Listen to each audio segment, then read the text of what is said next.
તાજેતરના પૂરથી સુરક્ષાના અનેક પરિવારોનું જીવન અસ્તવ્યસ્ત બની ગયું છે. કોઈનું ઘર પાણીમાં ગરકાવ થયું તો કોઈએ જીવનભરની ઘરવખરી ગુમાવી દીધી. આવી વિકટ પરિસ્થિતિમાં સરકારની સહાય અનેક પરિવારો માટે આશાનું કિરણ બની છે. જિલ્લા કલેક્ટર તેજસ પરમારે જણાવ્યું હતું કે પૂરગ્રસ્ત પરિવારો સુધી તાત્કાલિક રાહત પહોંચાડવાના પ્રયાસો સતત ચાલી રહ્યા છે. છેલ્લા માત્ર 2 દિવસમાં 2500 પરિવારોને કુલ 1,50,00,000ની કેશ ડોલ્સ તથા ઘરવખરી સહાય સીધી ચૂકવવામાં આવી છે. સુરક્ષાના 6 તાલુકાઓમાં 50થી વધુ સર્વે ટીમો દિવસ રાત મેદાનમાં કાર્યરત છે. દરેક અસરગ્રસ્ત વિસ્તાર સુધી પહોંચી નુકસાનનો સચોટ સર્વે કરવામાં આવી રહ્યો છે, જેથી કોઈપણ જરૂરિયાતમંદ પરિવાર સહાયથી વંચિત ન રહે.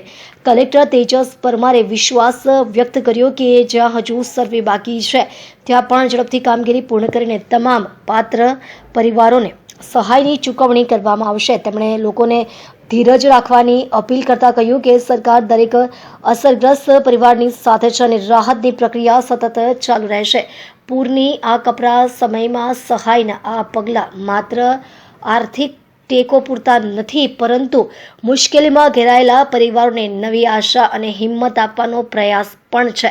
પ્રશાસનની ઝડપી કામગીરી અને અનેક પરિવારો માટે સંકટની ઘડીએ સંવેદનશીલ સહારો બની રહી છે. નમસ્કાર.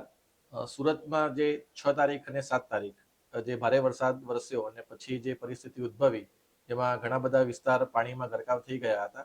ખાસ કરીને જે રેસિડેન્શિયલ એરિયા એટલે કે રહેણાંકના મકાનો કે જ્યાં પાણી ભરાઈ ગયા હતા, ત્યાં આજથી ગઈકાલથી કેશ ડોલનું વિતરણ શરૂ કરવામાં આવ્યું છે.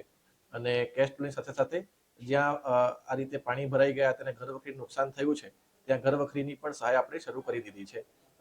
અત્યારે અમે લગભગ અમારા ટોટલ જે 6 તાલુકા શહેર વિસ્તારમાં આવે છે, એ 6 તાલુકામાં કુલ 50 જેટલી ટીમ આજે ડિપ્લોય કરવામાં આવી હતી.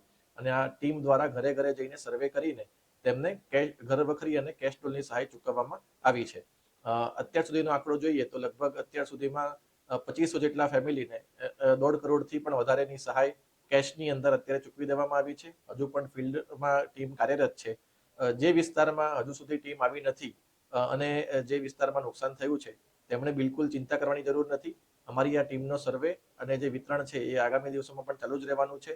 અને જ્યાં સુધી સંપૂર્ણ વિતરણ પૂરું નહીં થઈ જાય ત્યાં સુધી આ ટીમ કામ કરવાની છે. જે વિસ્તાર બાકી રહી ગયો છે એ ચિંતા કરવાની બિલકુલ જરૂર નથી. આજે ફક્ત પહેલો દિવસ હતો અને શરૂઆત કરવામાં આવી છે અને હજુ પણ આ કાર્યવાહી અમારી ચાલુ રહેવાની છે.